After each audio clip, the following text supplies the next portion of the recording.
ഓം ശ്രീനാരായണ പരമഗുരവേ നമ. എല്ലാവർക്കും നമസ്തേ. കോട്ടയം ശ്രീനാരായണ ധർമ്മ പഠന കേന്ദ്ര വിദൂര ദർശനത്തിന്റെ ഭാഗമായി നടന്നു വരുന്ന ജഗദ്വാണി ഗുരുവാര പാഠശാലയിലേക്ക് ഏവർക്കും സ്വാഗതം. ഗുരുധ്യാനത്തോടുകൂടി ഇന്നത്തെ ക്ലാസ് ആരംഭിക്കുകയാണ്. ഗുരുധ്യാനം ചൊല്ലുന്നത് ശ്രീ മനോജ് കുമാർ. നമസ്തേ. ഓം ഗുരുബ്രഹ്മ ഗുരുർവിഷ്ണു ഗുരുർദേവോ മഹേശ്വര ഗുരു സാക്ഷാത് പരം ബ്രഹ്മ തസ്മൈ ശ്രീ ഗുരവേ നമഃ. എല്ലാവർക്കും ഒരിക്കൽ കൂടി നമസ്തേ. മഹാഗുരുവിനാൽ വിരചിതമായിട്ടുള്ള കൃതികളാണ് നമ്മളുടെ ക്ലാസ്സുകളിൽ വിചിന്തനം ചെയ്യുന്നത്. ഗുരുവിന്റെ കൃതികളിൽ ഏറ്റവും പ്രധാനപ്പെട്ടതാണ് പ്രബോധനാത്മക കൃതികൾ. ജാതിലക്ഷണം, ജാതി നിർണയം, ജീവകാരുണ്യ പഞ്ചകം, ആശ്രമം, ധർമ്മം, സദാചാരം തുടങ്ങിയ കൃതികളൊക്കെ ഈ ഗണത്തിൽപ്പെടുന്നവയാണ്. അതിൽ ഒരു പ്രധാന കൃതിയായ സദാചാരം, സത്തുക്കളുടെ ആചാരം, ഒരു നല്ല മനുഷ്യൻ എങ്ങനെയാണ്, അഥവാ ഒരു നല്ല മനുഷ്യൻ എങ്ങനെയായി തീരണം എന്ന് ഭഗവാൻ നമുക്ക് പറഞ്ഞു തരികയാണ് ഈ കൃതിയിലൂടെ. ഇന്ന് ഈ കൃതി നമുക്ക് പറഞ്ഞു തരുന്നത് കോട്ടയം ശ്രീനാരായണ ധർമ്മ പഠന കേന്ദ്രത്തിലെ സീനിയർ അധ്യാപികയും ധർമ്മപ്രചാരകയുമായ ശ്രീമതി ബിന്ദു സന്തോഷ് കല്ലറയാണ്. ടീച്ചറെ വളരെ വിനയത്തോടെ ഈ ക്ലാസ് എടുക്കുന്നതിനായി സ്വാഗതം ചെയ്യുന്നു. നമസ്തേ ടീച്ചർ. നമസ്തേ.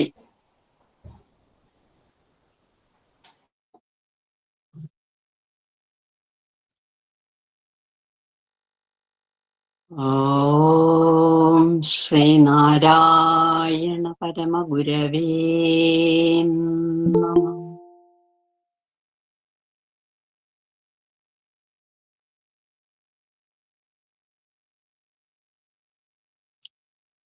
ശ്രീനാരായണ ധർമ്മ പഠന കേന്ദ്രം Kottayam union director Shri A B Prasad Kumar sir,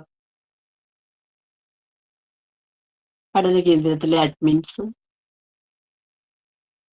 അതുപോലെ തന്നെ ഗുരുവാര പാഠശാലയെ നയിച്ചുകൊണ്ടിരിക്കുന്ന ശ്രീമതി സ്മിത പ്രശാന്ത്, ശ്രീ സുധീഷ് സാർ, ശ്രീ പ്രദീപ് ലാൽ സാറ്, ഈ ക്ലാസ്സിൽ സംബന്ധിക്കുന്ന എല്ലാവർക്കും നമസ്തേ.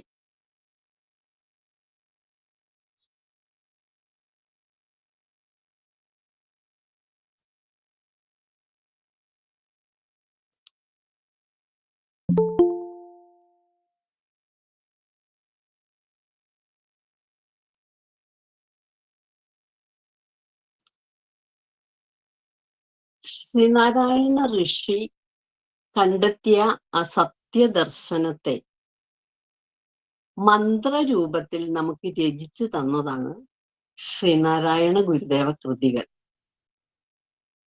ഈ കൃതികള് നമ്മുടേതായ സൗകര്യത്തിന് അനുസരിച്ച് അതിനെ 5ആയി തരംതിരിച്ചിട്ടുണ്ട്.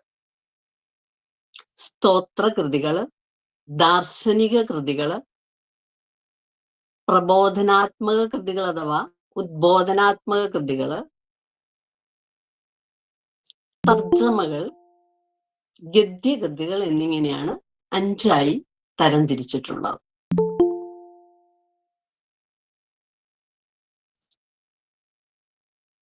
ഇതില് സദാചാരം എന്ന ഒരു കൃതിയാണ് നമ്മൾ ഇന്ന് പരിചയപ്പെടുവാൻ ഉദ്ദേശിക്കുന്നത്. വിശേഷേണ ബോധനം ചെയ്യുന്ന കൃതികള്.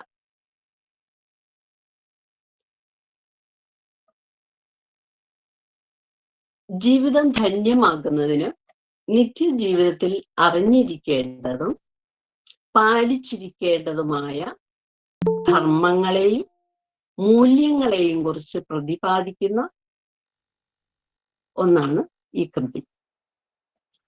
നിത്യജീവിതത്തിന്റെ ശോഭനമായ വളർച്ചയ്ക്ക് സദാചാര ബോധം അനിവാര്യമാണ്.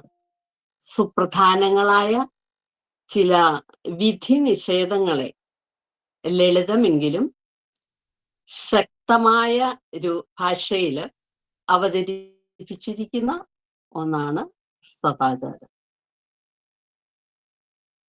സദാചാരം സത്തുക്കളുടെ ആചാരമാണ് സദാചാരം. എത്ര തന്നെ പ്രതികൂലമായ അവസ്ഥയിൽ പോലും ധർമ്മം പുലർത്തുന്നവരും അധർമ്മത്തിന് കീഴ്പ്പെടാത്തവരുമാണ് സത്തുക്കൾ. അഹിംസയെ ഉന്നതമായ ആധ്യാത്മിക സ്വഭാവമായി വെളിവാക്കുന്നതാണ് സദാചാരം. സത്യം, ധർമ്മം, സ്നേഹം, ദയ, കാരുണ്യം തുടങ്ങിയ സദ്ഗുണങ്ങളെ കുറിച്ച് നാം കുട്ടികൾക്ക് ഉപദേശിച്ചു കൊടുക്കാറുണ്ട്. അതോടൊപ്പം ഗുരു അനുകമ്പയും സദാചാരവും കൂടി ചേർത്ത് വെച്ചു. അനുകമ്പാദശകം എന്ന കൃതി നാം മുൻപേ തന്നെ പരിചയപ്പെട്ടു കഴിഞ്ഞു. അടുത്തതായിട്ടുള്ളത് സദാചാരം. ശ്രീനാരായണ ഗുരുവിന്റെ 64ഓളം വരുന്ന കൃതികൾ പരിചയപ്പെടുമ്പോൾ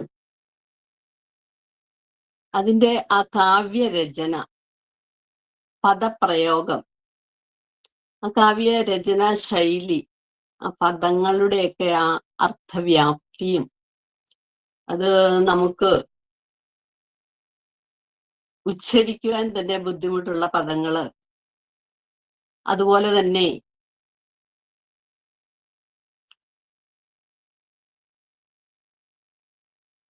അതിൻ്റെ അർത്ഥവ്യാപ്തിയിലും ഒക്കെ നമുക്ക് ഗുരുവിന്റെ ആ കൃതികളിലൂടെ സഞ്ചരിക്കുമ്പോൾ മനസ്സിലാക്കാൻ പറ്റുന്നത്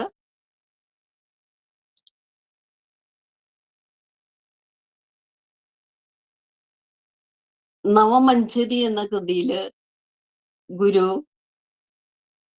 ന എന്ന് തുടങ്ങുന്ന ഒരു വാക്കില്, ന എന്ന അക്ഷരത്തിൽ തുടങ്ങുന്ന ഒരു വാക്ക് പ്രയോഗിച്ചിട്ടുണ്ട്.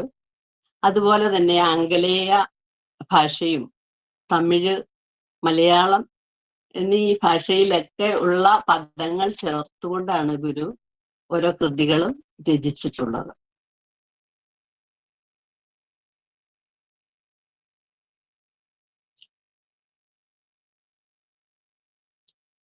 ശ്രീനാരായണ ഗുരുദേവ കൃതികൾ പരിചയപ്പെടുമ്പോൾ സരളവും ലളിതവുമായ കാവ്യശൈലി ഗുരുവിന് കരഗതമായിരുന്നു എന്ന് സദാചാരം പോലെയുള്ള കൃതികൾ നമ്മെ ബോധ്യപ്പെടുത്തുന്നു. നമ്മൾ എങ്ങനെ ജീവിക്കണമെന്ന് ഗുരുവിന് ഒരു ആശയമുണ്ടായിരുന്നു. നാം എങ്ങനെ ജീവിക്കണമെന്നതിന്റെ മാതൃക ഗുരു നമുക്ക് കാട്ടിത്തന്നിട്ടുണ്ട്.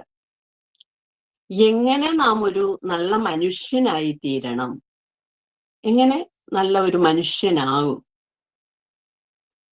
നാം നല്ല ഒരു മനുഷ്യനായി തീരുന്നതിനുള്ള ഒരു വഴികാട്ടിയാണ് ശ്രീനാരായണ ഗുരുദേവ കൃതികൾ.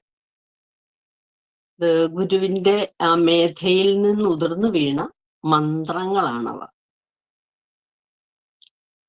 നാം സദ്ഗ്രന്ഥങ്ങൾ പാരായണം ചെയ്യുകയും സത്പുരുഷന്മാരുടെ വാക്കുകൾ ശ്രവിക്കുകയും ചെയ്ത് സത്തിനോട് ചേർന്നിരിക്കുന്നവരായി തീരണം. പുതുതലമുറയ്ക്ക് നല്ല മനുഷ്യരാകുവാനുള്ള ധാർമ്മിക ഉത്തരവാദിത്വം ഉണ്ടാക്കി കൊടുക്കുന്നതിനുള്ള ആശയങ്ങൾ ഗുരുദേവ കൃതികളിൽ നിന്നും നമുക്ക് ലഭിക്കും. നാം സദാചാര ബോധമുള്ളവരായി തീരണം. അങ്ങനെ ആകുമ്പോൾ നമ്മുടെ മനസ്സിന് ശുദ്ധീകരണം സംഭവിക്കും. നമുക്ക് സദാചാരം എന്ന കൃതിയിലേക്ക് കടക്കാം. ഞാൻ ആദ്യമായി ആ കൃതി ഒന്ന് ആലാപനം ചെയ്യാം. നല്ലതല്ലൊരുവൻ ചെയ്ത നല്ല കാര്യം മറപ്പത്, നല്ലതല്ലാത്തതുടനെ മറന്നിടുന്നതുത്തമം. ധർമ്മം ജയിക്കുന്നു, സത്യം ജയിക്കുന്നെങ്ങു സർവദാ,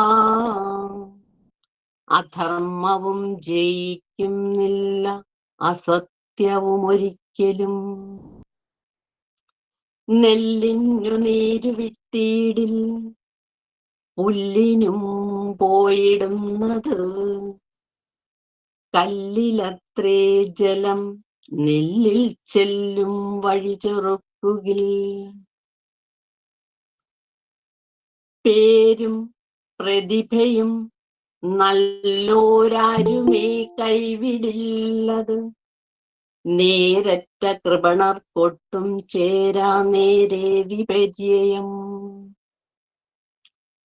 ഒന്നുണ്ട് നേര്, നേരല്ലിതൊന്നും മർത്യർക്കു, സത്യവും ധർമ്മവും വേണം ആയുസ് നിൽക്കുകില്ലാർക്കുമോർക്കുക.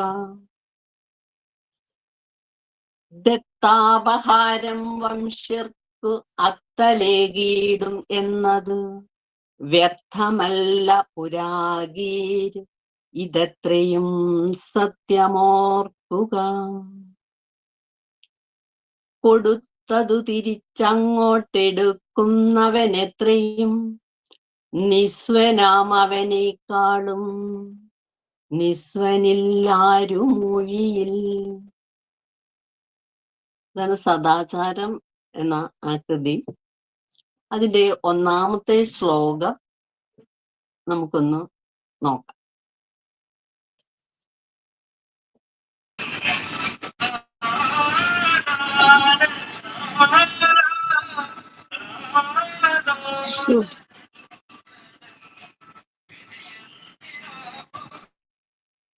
നല്ലതല്ലൊരുവൻ ചെയ്ത നല്ല കാര്യം മറപ്പത്, നല്ലതല്ലാത്തത് ഉടനെ മറന്നിടുന്നതുത്തമം.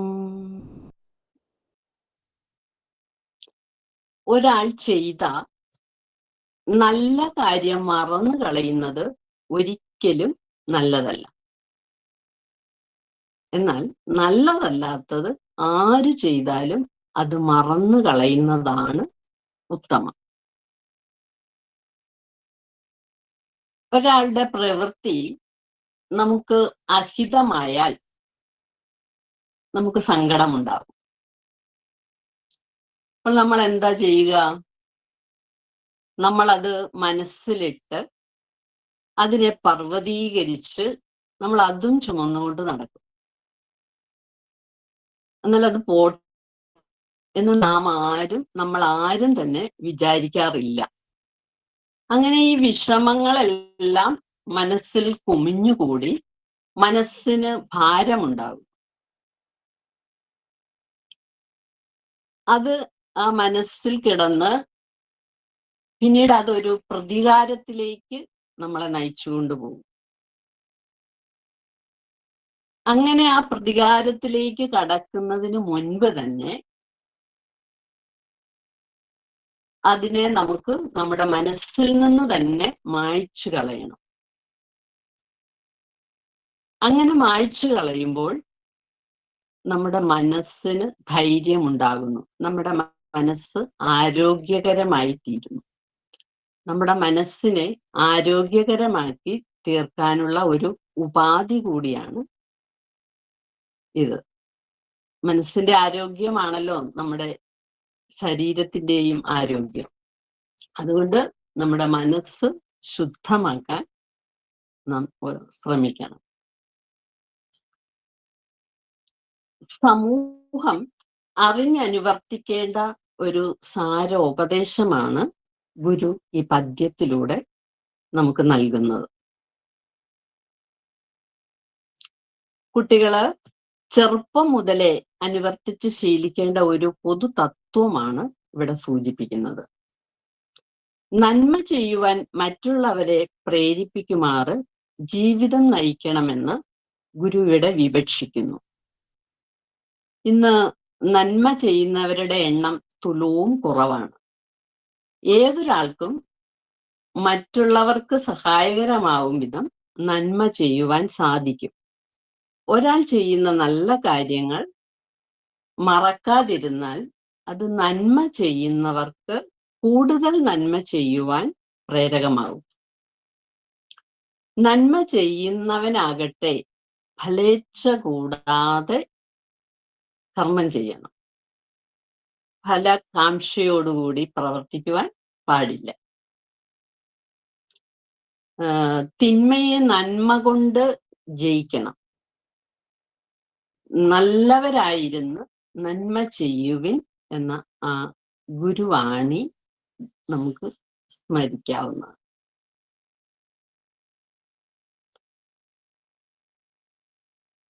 മഹാദേവൻ തലയിൽ ചൂടിയിരിക്കുന്ന ചന്ദ്രനെ നന്മയുടെ ഭാഗമായി ഉയർത്തിക്കാട്ടുകയും തിന്മയുടെ പ്രതീകമായ കാളകൂട വിഷത്തെ വെളിയിലേക്ക് വിടാതെയും അകത്തേക്ക് പോകാതെയും കഴുത്തിൽ ഒതുക്കിയതുപോലെ വിവേകികളായ മനുഷ്യർ നന്മയെ ഉയർത്തിക്കാട്ടുകയും തിന്മയെ മനസ്സിൽ നിന്ന് തന്നെ മായ്ച്ചു കളയുകയും ചെയ്യുമെന്ന് ഗുരുവിടെ ഉപദേശിച്ചു തരുന്നു.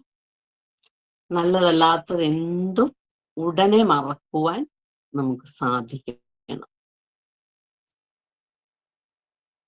ഒന്നാമത്തെ ശ്ലോകത്തിൽ പറയുന്നത്, ഒരുവൻ ചെയ്ത നല്ല കാര്യം മറക്കുന്നത് നല്ലതല്ല.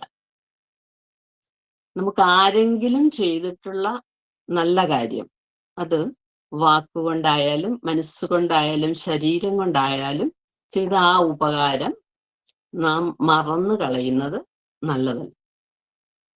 ഉപകാരസ്മരണ ഉണ്ടായിരിക്കണം. ഉപകാരസ്മരണ ഇല്ലാത്തവനെ ആരും വെറുക്കും. കടുത്ത നരകപീഠയ്ക്ക് അത് കാരണമാവുകയും ചെയ്യും. അതുകൊണ്ട് നല്ലതല്ലാത്തതെല്ലാം ഉടനെ തന്നെ മറക്കുക. അതാണ് ഉത്തമം. നമുക്ക് മറ്റൊരാളിൽ നിന്ന് നല്ലതല്ലാത്തത്, ദോഷകരമായിട്ടുള്ളത് ഉണ്ടായിട്ടുണ്ടെങ്കിൽ അതിനെ പിന്നീട് ഒരിക്കലും ഓർമ്മിക്കുവാൻ ഇടയാകാത്ത വണ്ണം അതിനെ മറന്നു കളയുക. ആ ശീലം ഉത്തമമാണ്. ഉപകാരം മറക്കരുത്, അപകാരമാകട്ടെ അപ്പോൾ തന്നെ മറക്കണം. ഇതാണ് സദാചാരത്തിലെ ഒന്നാമത്തെ ഉപദേശം. ഇതിന്റെ വളരെ ലളിതമായ ഒരു ഭാഷയിലാണ് ഗുരു ഇവിടെ നമുക്ക് പറഞ്ഞു തന്നിട്ടുള്ളത്. ആ ശ്ലോകം വായിക്കുമ്പോൾ തന്നെ നമുക്കത് അതിന്റെ സാമാന്യ അർത്ഥം ഗ്രഹിക്കാവുന്നതാണ്. അപ്പൊ ഒന്നാമത്തെ ശ്ലോകം, നല്ലതല്ലൊരുവൻ ചെയ്ത നല്ല കാര്യം മറപ്പത് നല്ലതല്ലാത്തത് ഉടനെ മറന്നിടുന്നതുത്തമം. അതിൽ നിന്ന് തന്നെ നമുക്ക് ഗ്രഹിച്ചെടുക്കാം, നല്ലതല്ല ഒരുവൻ ചെയ്ത നല്ല കാര്യം മറപ്പത് നല്ലതല്ലാത്തത് ഉടനെ മറന്നിടുന്നത് ഉത്തമം.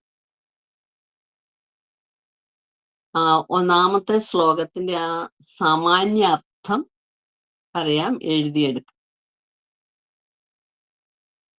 ലളിതമായതായതുകൊണ്ട് ഇതിന്റെ സാമാന്യാർത്ഥം മാത്രം.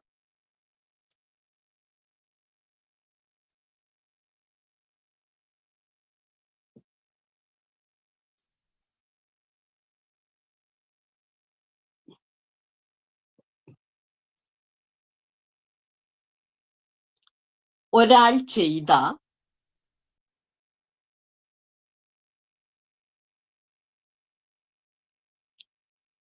നല്ല കാര്യം മറന്നു കളയുന്നത്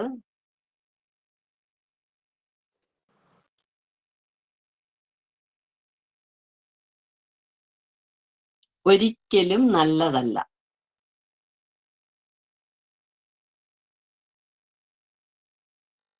നല്ലതല്ലാത്തത്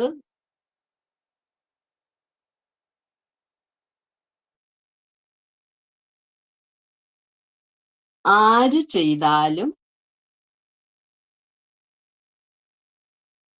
അത് മറന്നു കളയുന്നതാണ് ഉത്തമം.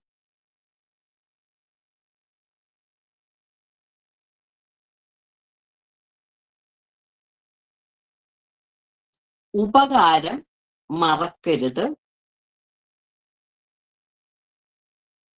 അപകാരമാകട്ടെ അപ്പോൾ തന്നെ മറക്കണം.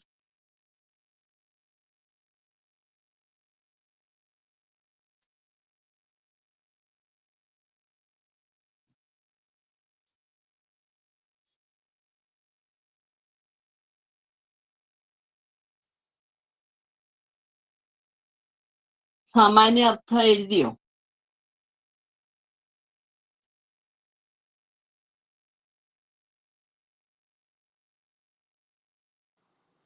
എഴുതി. അത് രണ്ടാമത്തെ ശ്ലോകം. ധർമ്മം ജയിക്കുന്നു, സത്യം ജയിക്കുന്നിങ്ങു സർവദാ, അധർമ്മവും ജയിക്കുന്നില്ല, അസത്യവും ഒരിക്കലും. ധർമ്മം ജയിക്കുന്നു, സത്യം ജയിക്കുന്നു സർവദാ, അധർമ്മവും ജയിക്കുന്നില്ല, അസത്യവും ഒരിക്കലും. അവിടെ അവസാനത്തെ വരിയില് അസത്യവും എന്ന് തന്നെയാണ്, പലരും സത്യവും എന്നാണ് ചൊല്ലാറുള്ളത്. ഇപ്പൊ ജയിക്കുന്നില്ലാത്തത് അധർമ്മവും അസത്യവുമാണ്.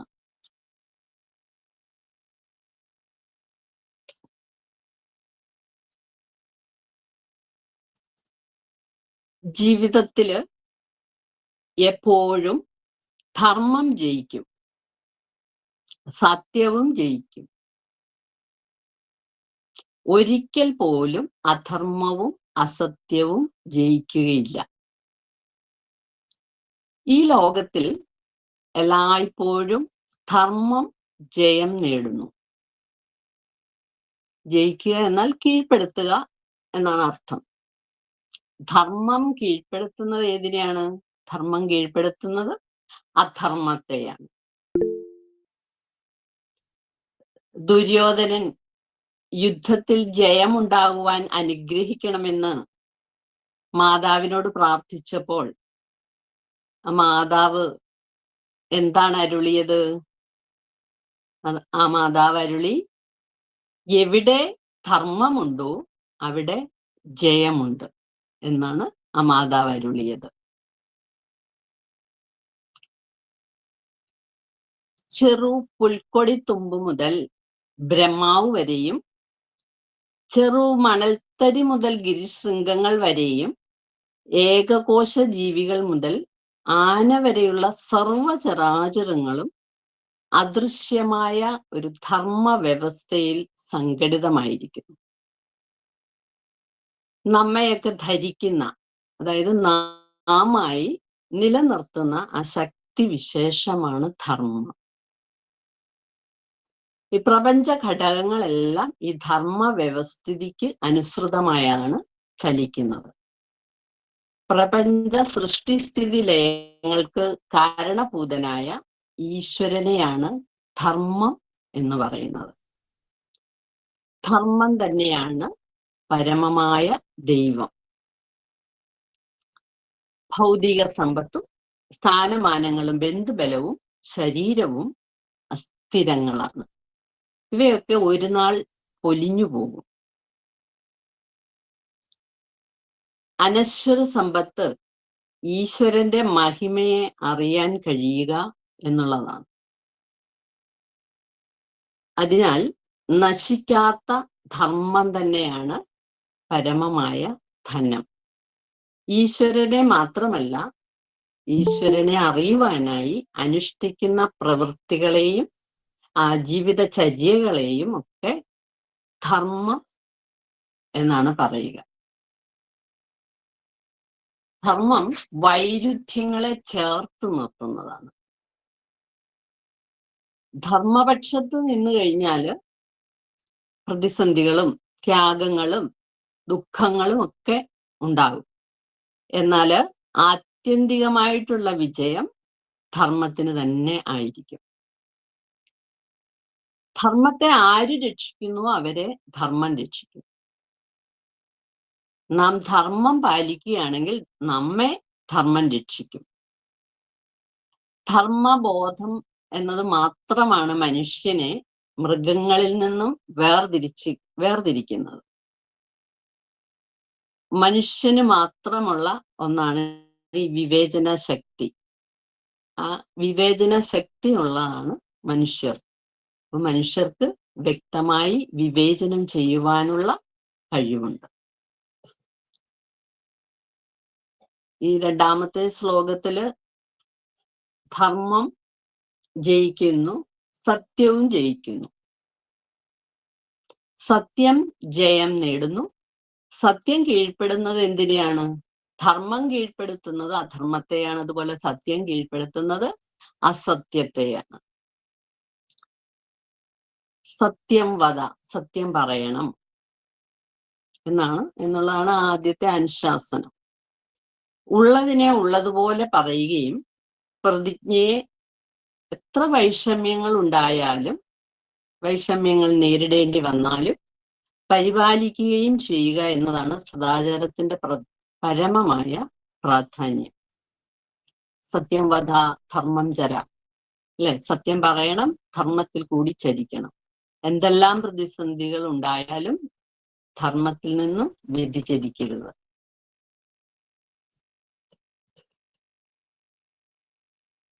ഈശ്വര സ്മരണയോടെ ധാർമ്മിക ജീവിതചര്യ പിന്തുടരുക ആണ് നാം ചെയ്യേണ്ടത്. സത്യമായ ദൈവം അത് വിജയിച്ചരുളുന്ന ഒന്നാണ്. നമുക്ക് ദൈവദശകത്തിലൂടെ ഗുരു നമുക്കത് വിവരിച്ചു തരുന്നുണ്ട്. 7-ാമത്തെ 8-ാമത്തെയും ശ്ലോകങ്ങളിലായിട്ട് നീ സത്യം, ജ്ഞാനം, ആനന്ദം, നീ തന്നെ വർത്തമാനവും ഭൂതവും ഭാവിയും വേറല്ല ഓതും മൊഴിയും ഓർക്കുന്നു. അകവും പുറവും തിങ്ങും മഹിമവാർന്ന നിൻ പദം പുകഴ്ത്തുന്നു ഞങ്ങൾ അങ്ങ് ഭഗവാനെ ജയിക്കുക. 7-ാമത്തെയും 8-ാമത്തെയും ശ്ലോകങ്ങളിലായിട്ട് ഗുരു നമുക്ക് വ്യക്തമാക്കി തരുന്നുണ്ട് സത്യമായ ദൈവം, ആ ദൈവത്തെക്കുറിച്ചും ആ ദൈവം വിജയിച്ചരുളുന്നതിനെ കുറിച്ചും.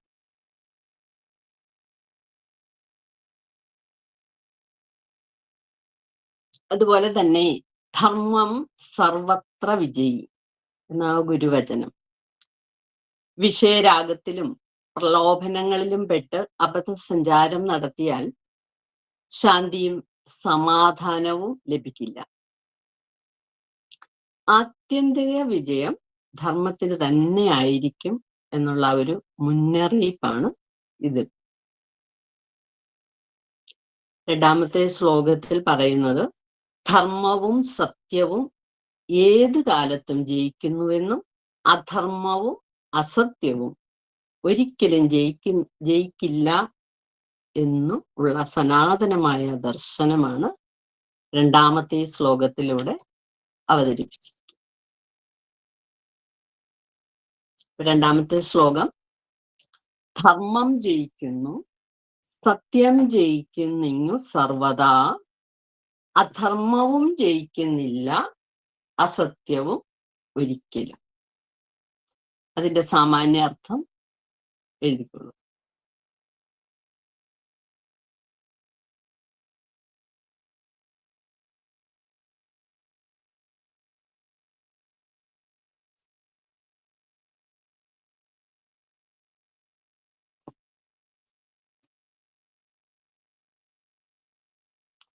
ജീവിതത്തിൽ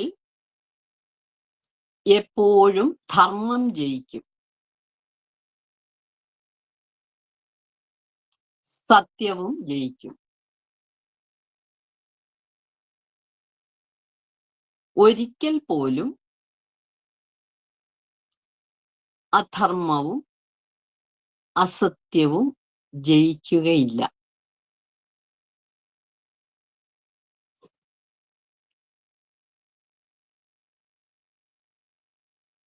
ധർമ്മവും സത്യവും ഏതു കാലത്തും ജയിക്കുമെന്നും അധർമ്മവും അസത്യവും ഒരിക്കലും ജയിക്കുന്നില്ലെന്നും ഉള്ള സനാതനമായ ദർശനം അവതരിപ്പിച്ചിരിക്കുന്നു.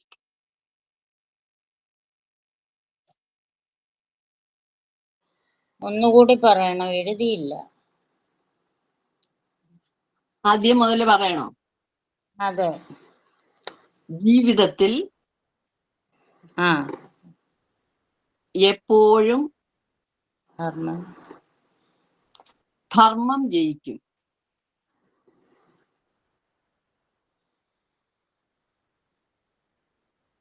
സത്യവും ജയിക്കും.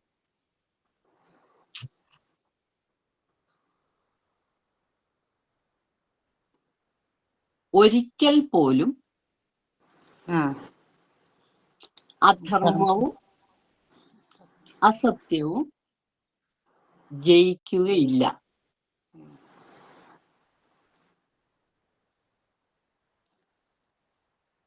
ആത്മാവും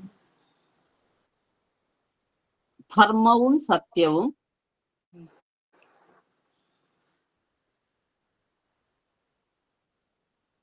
ഏതു കാലത്തും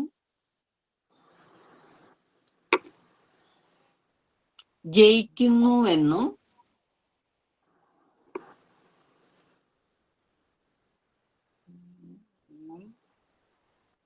അധർമ്മവും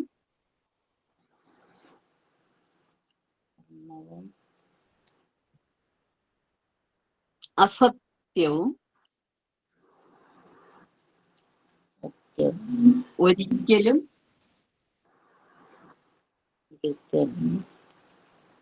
ജയിക്കുന്നില്ലെന്നും ഉള്ള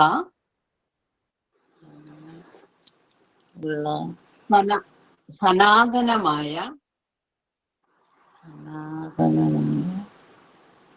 ദർശനം അവതരിപ്പിച്ചിരിക്കുന്നു.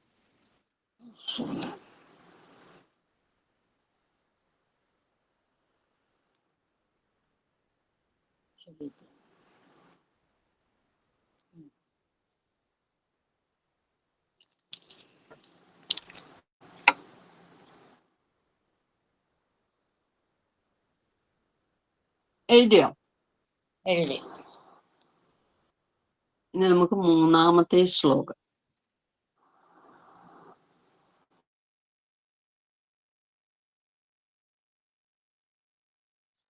നെല്ലിനു നീരുവിട്ടീടിൽ ഉല്ലിനും പോയിടുന്നത് കല്ലിലത്രേ ജലം നെല്ലിൽ ചെല്ലും വഴി ചെറുക്കുകിൽ. നെല്ലിനു നീരുവിട്ടീടിൽ പുല്ലിനും പോയിടുന്നത് കല്ലിലത്രേ ജലം നെല്ലിൽ ചെല്ലും വഴി ചെറുക്കുകിൽ.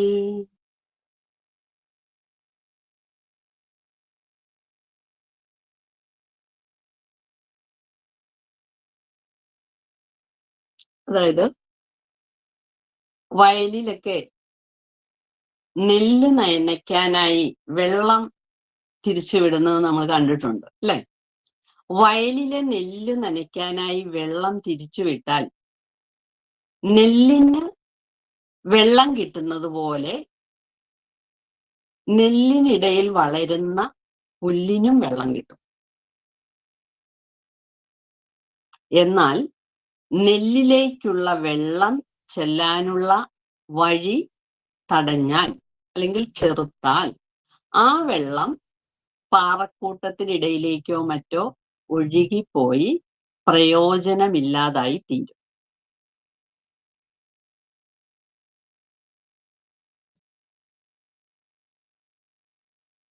ഒരു പ്രത്യേക പ്രയോജനത്തിനു വേണ്ടി ചെയ്യുന്ന നല്ല കാര്യം മറ്റു പല നല്ല കാര്യങ്ങൾക്കും ഉപകരിക്കും. ഒരാളിന് പ്രയോജനപ്പെടുന്നതിന് വേണ്ടി ചെയ്യുന്ന നല്ല കാര്യം പലർക്കും ഉപകാരപ്രദമായി തീരും. അർഹർക്കും അനർഹർക്കും ഒക്കെ പ്രയോജനപ്പെടും. ഇപ്പൊ ഒരു ഉദാഹരണമായിട്ട്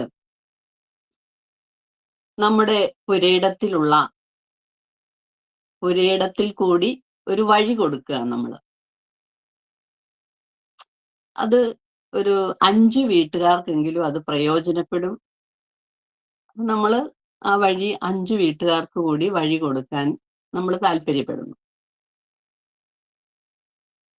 എന്നാൽ അതിൽ ഒരാളെ നമുക്ക് ഇഷ്ടമല്ല എന്ന് വിചാരിക്കുക. ഈ 5 പേരിൽ ഒരാളെ നമുക്ക് ഇഷ്ടമല്ല. നമ്മൾ എന്താ ചെയ്യുന്നേ? വഴി കൊടുക്കുവോ? ഇല്ല, നമുക്കതിന് താല്പര്യപ്പെടത്തില്ല. എന്താണ് കാരണം? 4 പേർക്ക് പ്രയോജനപ്പെടും, എന്നാൽ ഒരാളെ നമുക്ക് ഇഷ്ടമല്ലാത്തത് കൊണ്ട് നമ്മൾ അത് ഒഴിവാക്കും. വഴി കൊടുക്കാൻ താല്പര്യപ്പെടുകയില്ല. അങ്ങനെയാണ് നമ്മൾ ചെയ്യാറ്. എന്നാൽ അങ്ങനല്ല, ആ വഴിയുടെ പ്രയോജനം 4 പേർക്ക് ലഭിക്കുന്നതോടൊപ്പം ആ ഒരാൾക്ക് കൂടി ലഭിക്കട്ടെ എന്ന് വിചാരിക്കുകയാണ് നമ്മൾ ചെയ്യേണ്ടത്. അല്ലാതെ ആ 4 പേർക്കുള്ള പ്രയോജനം നമ്മൾ നഷ്ടപ്പെടുത്തരുത്. സ്വന്തം നന്മയ്ക്ക് വേണ്ടി ചെയ്യുന്നത് മറ്റുള്ളവർക്കും പ്രയോജനം ചെയ്യുന്നതായി തീരണം. നമുക്കും മറ്റുള്ളവർക്കും പ്രയോജനകരമായത് ചെയ്യുവാനുള്ള വാസനയെ വേണ്ടവണ്ണം തെളിച്ചു വിടാതിരുന്നാൽ അത് പാറക്കൂട്ടത്തിൽ ഒഴുകിയിറങ്ങിയ വെള്ളം പോലെ നിഷ്പ്രഭമായി തീരും. അങ്ങനെ നമ്മുടെ ജീവിതം നമുക്കോ മറ്റുള്ളവർക്കോ പ്രയോജനം ചെയ്യാത്തതും അക്കാരണത്താൽ കൊണ്ട് തന്നെ അർത്ഥമില്ലാത്തതുമായി തീരും. ആർക്കും പ്രയോജനം ചെയ്യാത്ത നടപടിയേക്കാൾ എത്രയോ ഭേദമാണ് അർഹതയുള്ളവരെ ഉദ്ദേശിച്ച് ചെയ്യുന്ന ആ പ്രവർത്തനം കുറച്ചൊക്കെ അനർഹർക്ക് കൂടി പ്രയോജനപ്പെട്ടു എന്നുള്ളത്. അതായത് ഒരു കൂട്ടരെ ഉദ്ദേശിച്ച് ചെയ്യുന്ന ഉപകാരം മറ്റൊരു കൂട്ടർക്ക് കൂടി പ്രയോജനപ്പെട്ടു എന്ന് വരുന്നതിൽ പറയത്തക്ക ദോഷമൊന്നുമില്ല. നേരെ മറിച്ച് ഒരു കൂട്ടരെ ഉദ്ദേശിച്ചുള്ള ഉപകാരം തന്നെ തടയുകയാണെങ്കിൽ ആർക്കും ഗുണം കിട്ടാതെ പാഴായി പോകുമെന്ന് നാം അറിയണം. ഇതിന് ആത്മോപദേശ ശതകത്തിലെ 22ാമത്തെ ശ്ലോകം.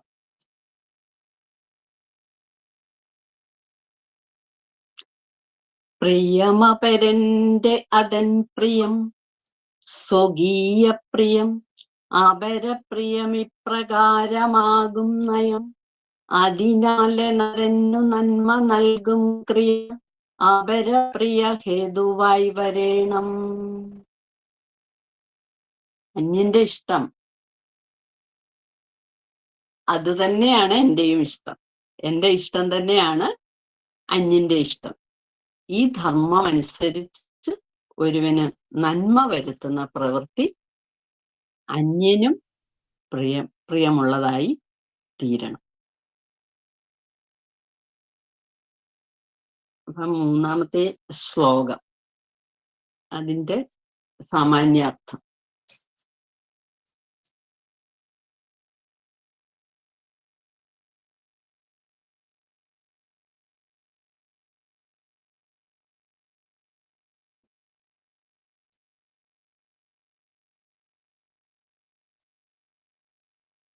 വയലിലെ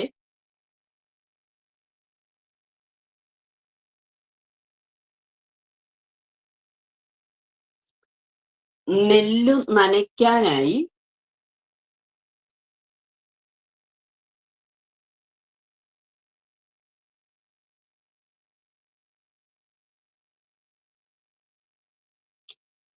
വെള്ളം തിരിച്ചുവിട്ടാൽ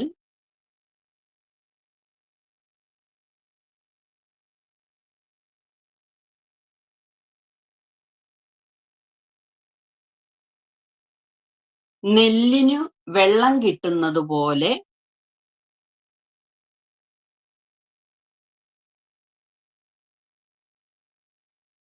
നെല്ലിനിടയിൽ വളരുന്ന പുല്ലിനും വെള്ളം കിട്ടും.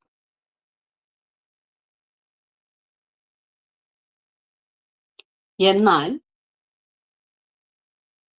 നെല്ലിലേക്കുള്ള വെള്ളം ചെല്ലാനുള്ള വഴി ചെറുത്താൽ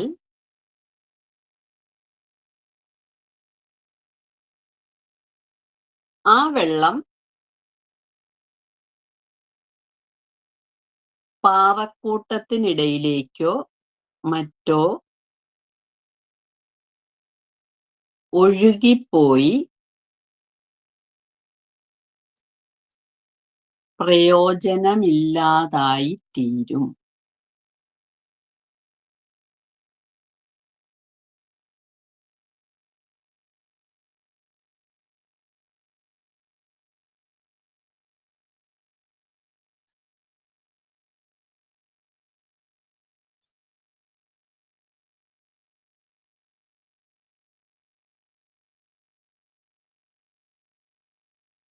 ഇത്ര എഴുതിയോ? ഒന്നുകൂടെ ഒന്ന് വായിക്കാമോ? വയലിലെ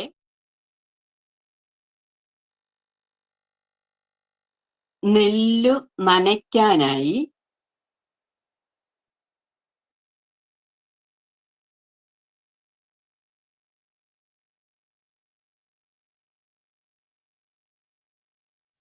വെള്ളം തിരിച്ചുവിട്ടാൽ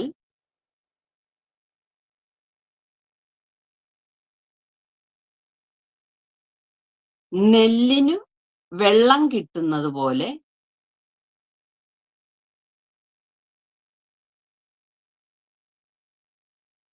നെല്ലിനിടയിൽ വളരുന്ന പുല്ലിനും വെള്ളം കിട്ടും.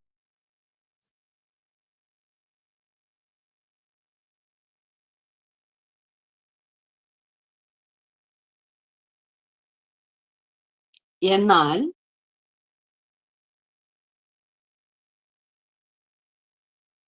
നെല്ലിലേക്കുള്ള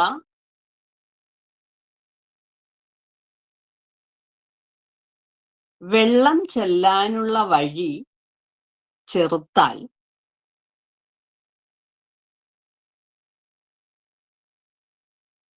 ആ വെള്ളം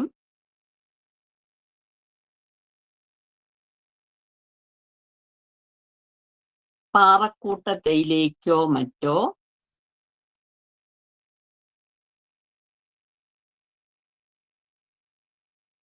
ഒഴുകിപ്പോയി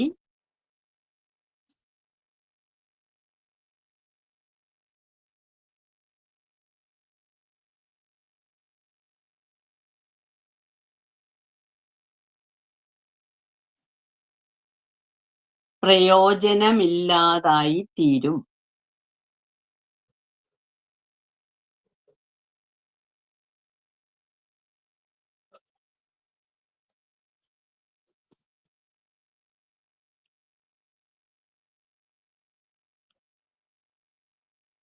ഒരു കൂട്ടരെ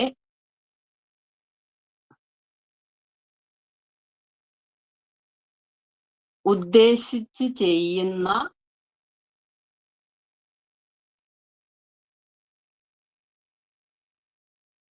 ഉപകാരം മറ്റൊരു കൂട്ടർക്കു കൂടി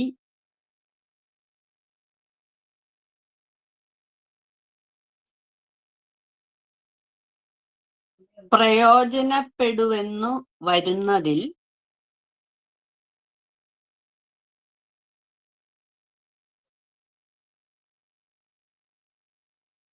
പറയത്തക്ക ദോഷമില്ല.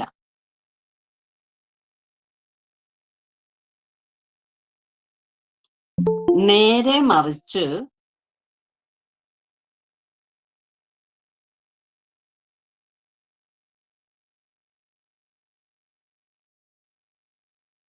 ഒരു കൂട്ടരെ ഉദ്ദേശിച്ചുള്ള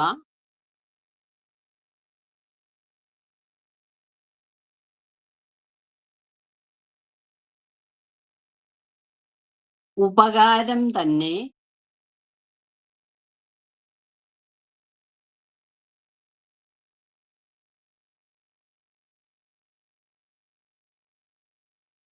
തടയുകയാണെങ്കിൽ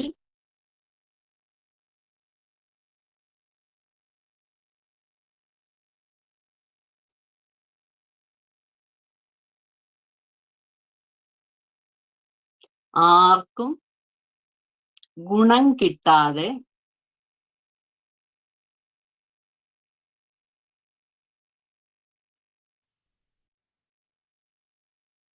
പാഴായി പോകുമെന്ന് അറിയേണ്ടതാണ്.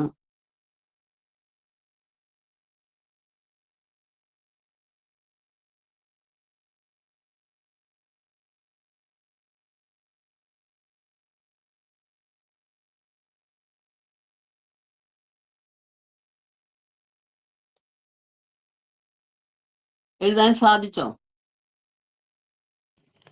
ആത്മോത്സവത്തിലെ ശ്ലോകം ഏതായിരുന്നു?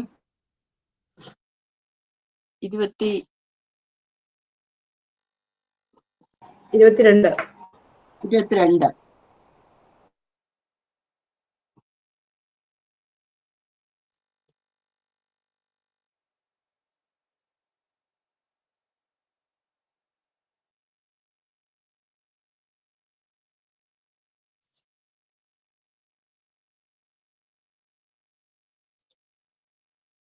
നെല്ലിനു നീരുവിട്ടീടിൽ പുല്ലിനും പോയിടുന്നത് കല്ലിലത്രേ ജലം നെല്ലിൽ ചെല്ലും വഴി ചെറുക്കുകിൽ.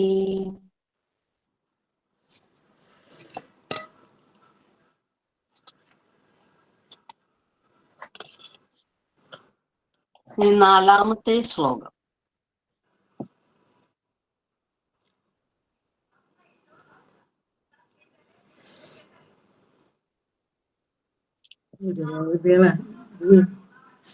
പേരും പ്രതിഭയും നല്ലോരാരുമേ കൈവിടില്ലത് നേരറ്റ കൃപണ കൊട്ടും ചേരാനേരെ വിപര്യം. പേരും പ്രതിഭയും നല്ലോരാരുമേ കൈവിടില്ലത് നേരറ്റ കൃപണർ കൊട്ടും ചേരാ നേരെ വിപര്യം.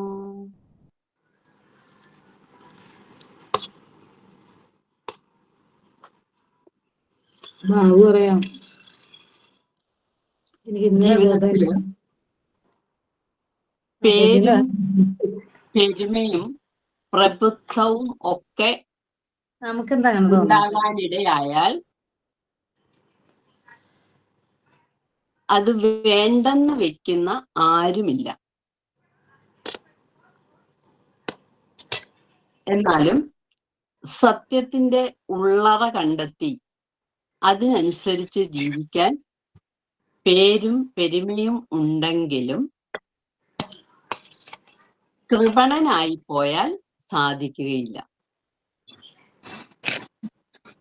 നേരെ വിപരീതമായി ജീവിക്കാന് അവരെ കൊണ്ട് സാധിക്കും.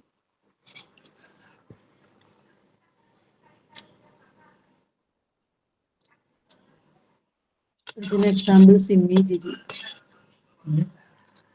ജീവിതത്തില് പെരുമയും ഉണ്ടായിരിക്കാൻ എല്ലാവരും കൊതിക്കുന്നു. അത് വേണ്ടെന്ന് ആരും കരുതുന്നില്ല. എന്നാൽ സത്യത്തിലൂടെ ജീവിക്കാൻ കൃപണരല്ലാത്തവർക്ക് മാത്രമേ സാധിക്കൂ. പേരും പെരുമയും ഉണ്ടായാൽ പോലും കൃപണനായി പോയാൽ ജീവിതം സത്യത്തിനും ധർമ്മത്തിനും നിരക്കാത്തതായി തീരും.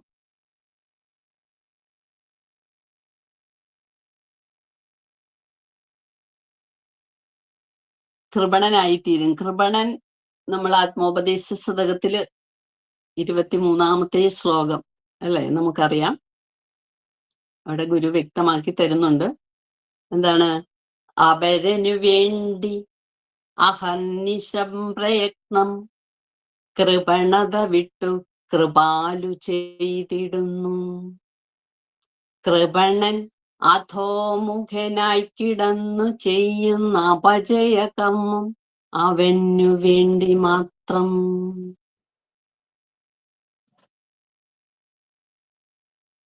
എന്താണ്? സത്യത്തെയോ ധർമ്മത്തെയോ മാനിക്കാതെ തൻ്റെ കാര്യം മാത്രം കണക്കിലെടുത്തുകൊണ്ട് പ്രവൃത്തികൾ ചെയ്യുകയും അതിൻ്റെ ഫലമായി ജീവിതത്തെ ഒരു വലിയ പരാജയമാക്കി തീർക്കുകയും ചെയ്യുന്നവൻ ആരോ അവനാണ് കൃപണൻ.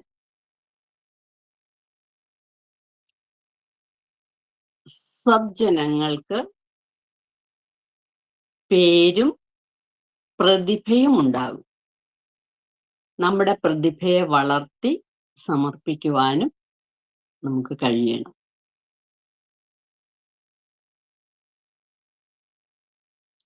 ഈ ശ്ലോകത്തില് പൂർവികരുടെയോ നമ്മുടെ തന്നെയോ സത്പ്രവൃത്തികൾ കൊണ്ട് ഉണ്ടായിട്ടുള്ള യശസ് നഷ്ടപ്പെടാതെ ശ്രദ്ധിക്കണം എന്നും, അതുപോലെ നമുക്ക് ജന്മനാ ലഭിച്ചിട്ടുള്ള കലാഭിരുചി വേണ്ട രീതിയിൽ വളർത്തുവാനുള്ള അല്ലെങ്കിൽ പരിപോഷിപ്പിക്കാതെ മുരടിച്ചു പോകാനിടയാകാതെ നാം ശ്രദ്ധിക്കണം. നല്ലവരുടെ സ്വഭാവമാണിത്. ഇതിന് നേരെ വിപരീതമായി വർത്തിക്കുക എന്നത് ആരുടെ സ്വഭാവമാണ്? കൃപണരുടെ സ്വഭാവമാണ്. അത് അവർക്ക് കൃപണർക്ക് മാത്രം ചേരുന്ന ഒന്നാണ്. ഈ 4-ാമത്തെ ശ്ലോകത്തില് അതിന്റെ നോട്ട്സ് അടുത്ത ക്ലാസ്സിലേക്ക് ആകാം. എന്നാൽ ആ 4-ാമത്തെ ശ്ലോകം മാത്രം ഒന്നുകൂടി ഒന്ന് നോക്കുക. അത് എഴുതി വരാൻ സമയം ഇല്ല. പേരും പ്രതിഭയും നല്ലോരാരുമേ കൈവിടില്ലത്, നേരറ്റ കൃപണർ കൊട്ടും ചേരാ നേരെ വിപര്യം.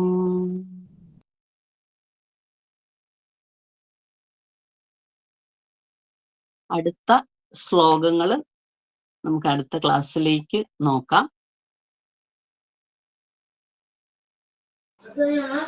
എല്ലാവർക്കും നമസ്കാരം. നമസ്തേ ടീച്ചർ. വളരെ നന്ദി ബിന്ദു ടീച്ചർ. ഭഗവാന്റെ കൃതിയായ സദാചാരം നമ്മുടെ നിത്യജീവിതത്തില്, നമ്മുടെ ജീവിത വിജയത്തിന് ധർമ്മം ആചരിക്കേണ്ടതിന്റെ പ്രാധാന്യം മഹാഗുരു നമുക്ക് പറഞ്ഞു തന്നിട്ടുണ്ട്. ശ്രീനാരായണ ധർമ്മത്തിലൂടെ വളരെ വ്യക്തമായി പറഞ്ഞു തരുന്നുണ്ട്. അതുപോലെ ഗുരുവിന്റെ കൃതികളിലൂടെ വളരെ കാലിക പ്രാധാന്യമുള്ള സമകാലീനമായ ഈ സന്ദർഭത്തിൽ വളരെ അർത്ഥവത്തായി നിൽക്കുന്ന ഗുരുവൈഖരികള് നമ്മുടെ നിത്യജീവിതത്തില് എപ്പോഴും നമ്മൾ ഓർമ്മയിൽ സൂക്ഷിക്കേണ്ട വാക്കുകളാണ്. ഗുരുവിന്റെ ഓരോ വാക്കുകളും നമ്മുടെ ജീവിതത്തില് മേൽക്കുമേൽ നമുക്ക് ഉയർച്ച ഉണ്ടാകുന്ന രീതിയിൽ അതിനുവേണ്ട എല്ലാ ഉപദേശങ്ങളും ഭഗവാൻ നമുക്ക് കൽപ്പിച്ചരുളി ചെയ്തിട്ടുണ്ട്. അങ്ങനെയുള്ളൊരു കൃതിയായ സദാചാരം, സത്തുക്കളുടെ ആചാരം, ഒരു മനുഷ്യൻ എങ്ങനെയായി തീരണം എന്നതിനെക്കുറിച്ച് വ്യക്തമായി ആണ് ഈ കൃതിയിൽ പറഞ്ഞിരിക്കുന്നത്. അത് വളരെ സരളമായി ശുദ്ധമായ ഭാഷയിൽ നമുക്കിന്ന് ക്ലാസ് എടുത്തു തന്നത് കോട്ടയം ശ്രീനാരായണ ധർമ്മ പഠന കേന്ദ്രത്തിലെ സീനിയർ അധ്യാപികയും ധർമ്മപ്രചാരികയുമായ ശ്രീമതി ബിന്ദു സന്തോഷ് കല്ലറയാണ്. ടീച്ചർക്ക് ശ്രീനാരായണ ധർമ്മ പഠന കേന്ദ്രം കോട്ടയത്തിൻ്റെ പേരിലും ഈ ക്ലാസ് ശ്രവിച്ചുകൊണ്ടിരുന്ന നിങ്ങൾ ഓരോരുത്തരുടെയും പേരിലുള്ള നന്ദി അറിയിക്കുകയാണ്. അതുപോലെ ഗുരുവിൻ്റെ ഈ വൈഖരികൾ കേൾക്കുന്ന നിങ്ങൾക്ക് ഓരോരുത്തർക്കും നിങ്ങളുടെ ജീവിതത്തിൽ കൂടുതൽ കൂടുതൽ ഉയർച്ചയുണ്ടാവാനായിട്ട് ഈ വാക്കുകൾ നിങ്ങളെ സഹായിക്കട്ടെ. അതിന് ഭഗവാന്റെ കാരുണ്യം എല്ലാവർക്കും ഉണ്ടാവട്ടെ എന്ന് പ്രാർത്ഥിക്കുന്നു. എല്ലാവർക്കും ഒരിക്കൽ കൂടി നന്ദി പറയുന്നു. ഒരു പ്രത്യേക അറിയിപ്പൂടെ ഉണ്ട്. നമ്മുടെ ക്ലാസ്സിൽ പുതുതായി ജോയിൻ ചെയ്യുന്ന ആളുകൾ ക്ലാസ് തുടങ്ങിക്കഴിഞ്ഞാൽ നമ്മളുടെ മൈക്കും വീഡിയോയും ഓഫ് ചെയ്ത് വെക്കേണ്ടതാണ്. അത് ക്ലാസ് കേൾക്കുന്നതിന് മറ്റുള്ളവർക്ക് തടസ്സം സൃഷ്ടിക്കാൻ സാധ്യതയുണ്ട്, ക്ലാരിറ്റി കുറയാനുള്ള സാധ്യതയുണ്ട്. അതുകൊണ്ട് എല്ലാവരും ദയവ് ചെയ്ത് വീഡിയോയും മൈക്കും ഓഫ് ചെയ്ത് വെക്കണമെന്ന് പ്രത്യേകം ഓർമ്മിപ്പിക്കുകയാണ്. സമർപ്പണ പ്രാർത്ഥനയോടുകൂടി ഇന്നത്തെ ക്ലാസ് ഇവിടെ പര്യവസാനിക്കുകയാണ്. സമർപ്പണ പ്രാർത്ഥന ചൊല്ലുന്നത് ശ്രീമതി ജയലക്ഷ്മി. ഓം പൂർണ്ണമദഃ പൂർണ്ണമിദം പൂർണ്ണാത് പൂർണ്ണമുദച്യതേ പൂർണ്ണസ്യ പൂർണ്ണമാദായ പൂർണ്ണമേവ അവശിഷ്യതേ. ഓം ശാന്തി ശാന്തി ശാന്തി. ഓം തത്സത് ശ്രീനാരായണ ഗുരുവർപ്പണമസ്തു. ഓം നമസ്തേ. എല്ലാവർക്കും ഒരിക്കൽ കൂടി നന്ദി പറയുന്നു. ഇന്നത്തെ ക്ലാസ് പര്യവസാനിച്ചിരിക്കുന്നു. എല്ലാവർക്കും ഈ ലിങ്കിൽ നിന്ന് പുറത്തു പോകാവുന്നതാണ്.